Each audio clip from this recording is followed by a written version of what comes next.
olutalo lulinga olutandisa okuleka nti lutuuse Russia bandibanga omutwala entatinda kati nziga naingire studio nga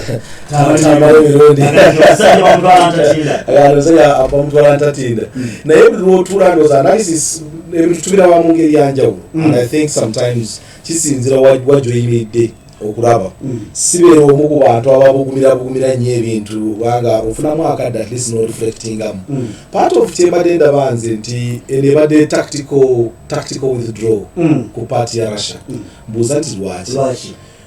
bw'otunulira singa Russia yagenda ku misinde gye yali egiddeko yes esobola okuba nti yasangamu resistance naye okusinza ku kitulabe to be honest singa kwaliga nti balumba nakatwala kalamba baali badde basobola okuwamba ekibuga ekikulu ekya Kiev newa nti Russia eggwanga lya Ukraine balyeddiza kisoboka okuba nti waliwo a bit of resistance naye n'ekirala tulembe kulimbibwa amagye g'amawanga mwegali mu Ukraine. I have no doubt whatsoever. Amawanga gegete mu makabu gwanazo. Ekiyitibwa olutalo oluli mu kugira kakati olubindabinda mu Ukraine oluyitibwa nti Russia etandise okufuna back footing. Kino kyonna kiri exactly nti mawanga g'amawanga tebavuddeeyo officially kulangirira bati munda. Well, of course singa balangirira kati beefuze third world war mu context yekiba kirimu naye tereyagala kukyogera naye nkakasa I can put my hand omukono okuteekawo ne bagutema kuŋŋa nti waliwo temuli magye g'amawanga agali mu lutalo agali munda mu Ukraine already.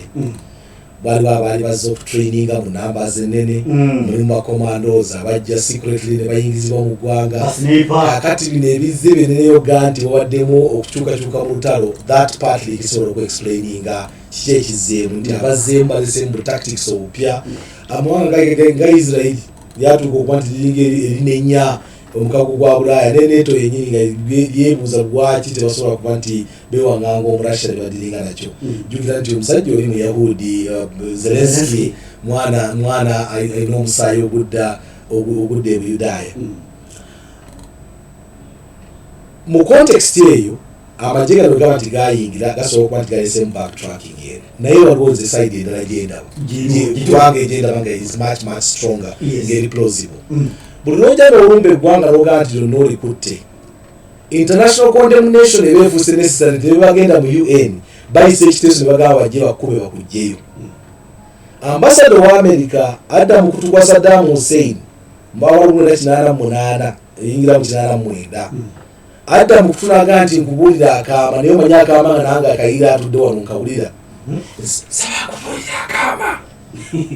okimanyi nti Kuwait kataka kairaka okwata omuntu omulala lumu mu mutwe alina ebibye ebimutawanya alinamu ebikubuukabuuka bwe mu mutwe ogenda okuteekemu ekirowoozo ekimugamba nti naye omanye nti olayinga omusajja abadde ali ali mu kulwanalwana nebyalwana n'omugamba nti okimanyi nti omukyalo oli omwana oli mwana gwo omwana okimanyi nti omwana oli alina omusajja alina ebbaawe naye okimanyi nti omwana oyo ne mumwetegereza ekyenyi kyennyini okimanyi ng'ennyindo ekufaanaganira ddala. Abantu abaleeta etabo balaba Saddam Hussein bamala okukimuteeka mu kutu. Jjukira olutalo lwa Iraq ne Iran olwamala emyaka 8 lunirambirira dumaze okuggwagwamu amaanyi. Iran ebalemye kubanga CIA America ye aminga Saddam n'ebyokulwanyisa byonna including gas nerve gas bagenda okuba abantu be Iran. Olutalo lutuuka mu mwaka wa 1988 luweddemu amaanyi. In fact yebesirimu okujjukira olutalo twali baana bato naye nga bino ebintu bwofolera history mwatwalina engeri gyanyuma ng'otudde ku bantu abakulu balina bwe banyumya. Balina omusajja bamuyitanga Mohammed Amin Allah amusaasire Arabi. He was really a very senior journalist mu Kenya. Photo journalist naye nga yagenda mu ntalo nyingi. Kati tulina bwe twaliranga mu Ramadani ng'ajja n'atula n'atunyumiza. Mu myaka gino egy'okutwalibwa abantu ababeera very instrumental nkozesewo n'akakisa kano okurekoganizinga n'omuntu omulala Muhammad Kisambira, one of the people who inspired me to history. Yajjanga ku biraali awo Kisambira nga bw'atula n'ayogera ati mwagala amale mutulabene mumegera muti ishe wedde naye wuya toyagala kwenyeenya. Kati ye musajja omugenzi Mohammed Amin yajja n'atumiza ku lutalo lwa Iran. Abayagala okutalo lwa Iran kubanga baatutanga mu Ramadani nga bwe tuli kati emundu nezisirika era kati wano mutwale mu Iran Iraq emyaka 8 gyonna yo gyaliwo balwana mu 83 wokka ezisigadde Ramadani zonna kasaba agamba nti Ramadani omwezi gulabise enjuba erabise wallahi nga omwezi gulabise nga bakola ki bastopinga okulwana ngabasiba tarawihi iftari oruma okusala assalamu alaikum wa rahmatullah assalamu alaikum nemmere bagwakamu gwera bom ngaziyise mu mmere otalumala okugwamu amaanyi mwaga 18 ambasada wagira nayogera akama kenkugambye akali mu lwatu nga naali kulendi akawulira amugamba ngakakataka ke Kuwait kali akataka kaki akataka ka Iraq amala okuwulira nti kano kaali ka province ke obuzungu we yabujja n'agera n'alumba Kuwait mu ddakiika ntono nnyo nga bamaze tanka zaavuga buzi ne ziyingira naye nga bamaze okuteekawo akanyeebwa ne bamanya nti bakateze kakoze eki kakutte era kye baakola kyali ki kwali gobera bwezi ne bategeera mu UN Security Council ne bayisa etteeka erigaa nti Iraq eweeredde essaawa 48 okuba ng'ejja amagye gaali mu Kuwait n'ogera omuga nti jayo amagye go mu Kuwait oledi oli amaze omuga nti kataka kammwe ffenaffe tukimanyi gye tuli eno kakati nkizayo ku Russia kubanga ekibuzo kiwambuza kya Russia saagala muntu amuwuliza wa paraloze nti mpabye Russia singa ebadde egenze nekwata Ukraine nega nti yonna egiwambye efuuka dilema kubanga efuuka UN case vote yakagenda mu UN Security Council ekyali emu yokka eyoga nti ey'okuvunirira ekikubo ekyakoleddwa ni Russia negateraga nti ogenda okuauthorizinga international peacekeeping force egende mu Ukraine egende okutaasa abana Ukraine kati nze ku lwange analysis endaga nti singa Russia yakwata eggwanga lyonna nega nti eritulidde bwe litulidde it would have been a bigger problem internationally okusala kwakatundu oba olina kyosazeeko kinene nnyo akatundu ake Donbass kiwatandise okugenda bwati right now n'enjego za Kiev baali bazoziyingira omuntu agenda Teete olaba nti Kampala otandika okubuuzabuuza nti mu Kampala mwalinga Teete atuuse Munyonyo yatuuseewo alina bwalabiseewoko mu kufuluma kwonna ne balekawo land mines ezitandise okukuba kati abadde bagenda okufuluma ezimu nga baziteeka na mu mirambo unfortunately siri mu kuwagira Russia ndi mu kuwa kifaananyi ekyaki ekiriwo on the ground Russia okusobola okupulira out nga abasinga akwata eggwanga yonna kimuteeka ku international sanctions ezisusse zino zetulabako sovereignty y'eggwanga sovereignty waliwo ekigambo ky'Oluganda ya Rabbil Alamin ekyabadde ekirungi sovereignty obwebange bw'eggwanga yes obwebange bw'eggwanga okuba nti tebusobola kusaalimbirwamu that is one that is not negotiable singa bakwata eggwanga yonna international condemnation yonna ebejja naye ekyokulumba bakubye waliwo natujja kukuba enduulu naye osigala nga olinaku olekamu kakati kutandika okupulira out ne badde ate katundu ake Donbass kalimu ebitundu bibiri Luhansk ne Donetsk ebitundu ebisingamu okubeeramu industries eza Ukraine ennene gye ziri obulimi obunene obwa Ukraine gye buli n'ogera n'oga nti kana akatundu kati konkasazeewo kubanga n'okwerayirira kayirayirira dda nti katundu keeno that speaks volumes kaya kasaana okuba nti kawa omuntu okuba nti akirowoozaako ku lwange I might be wrong naye ku lwange nze ndaba ngende badde tactical withdrawal erelaxing erwiserwiseewo kijje kyanika amawanga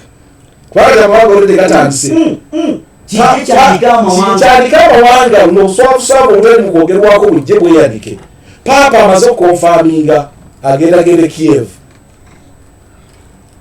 Papa amaze okukonfaminga abadde ava e Vatican agende Malta interview eva okukolebwa mu dakiika nga 45 confirmings nga Papa akkiriza likely buli ogende Kiev ayingire mu nteeseganya zino buli olwayingira mu kintu ky'enteeseganya kijja kuzuukusa Russia okuteeka ku table ebizibu byayo lwaki eri mu Ukraine and that means talking about things ebiri uncomfortable okwogerako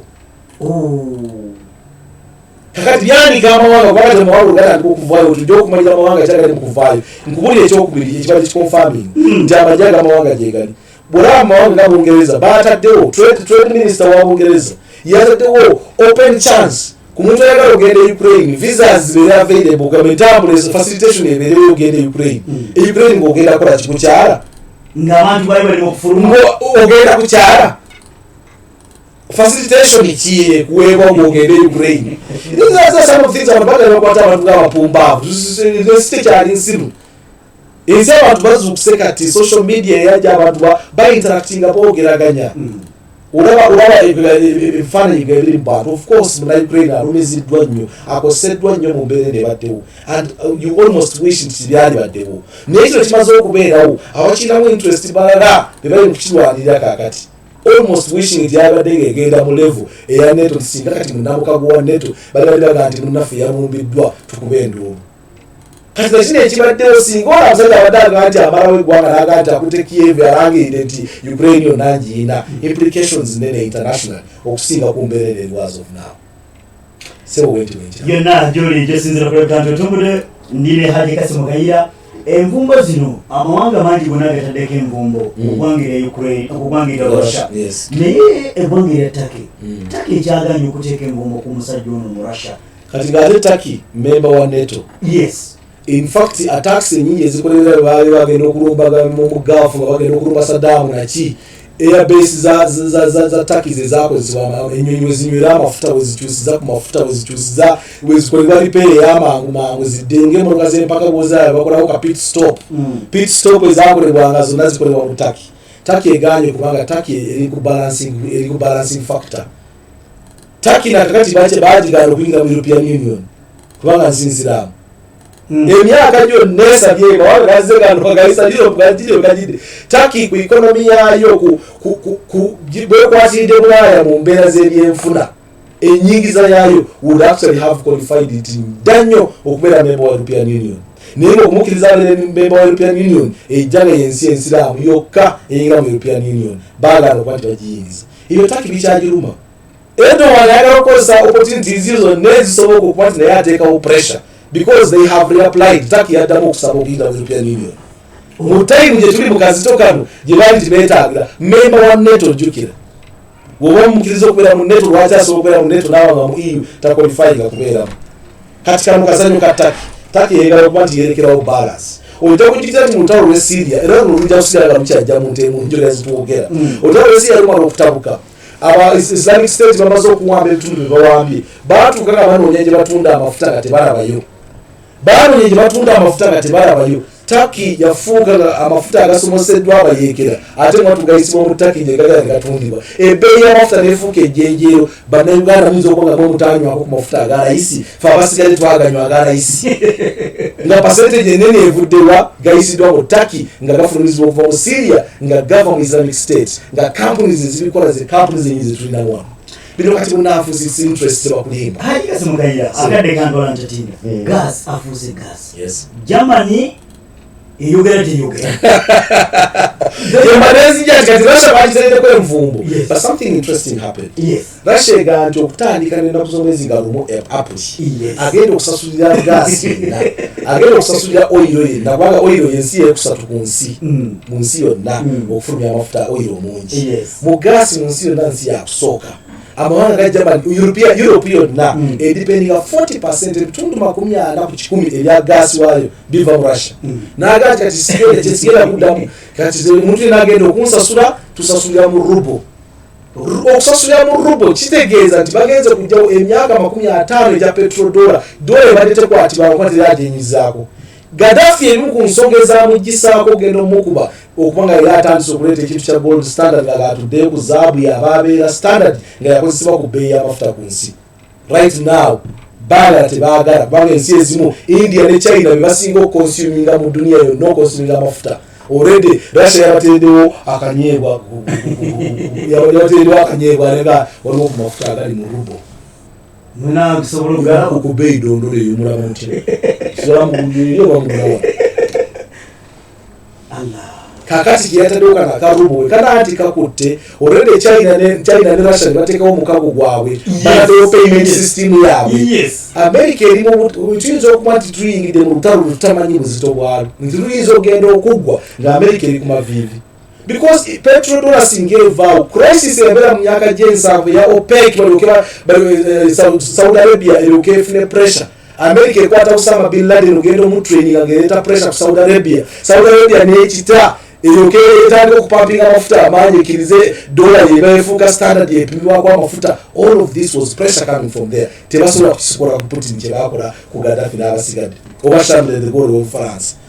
so right now emboozi zenaggwa emboozi abadde alowooza nti banyonyogedde Russia nti bamuzze emabega no probably njagala otunde bulungi ebyo ebintu bibadde mu mathematics tebiggwa buki salaamu alaikum wa alaikum salam wa rahmatullahi wa barakatuh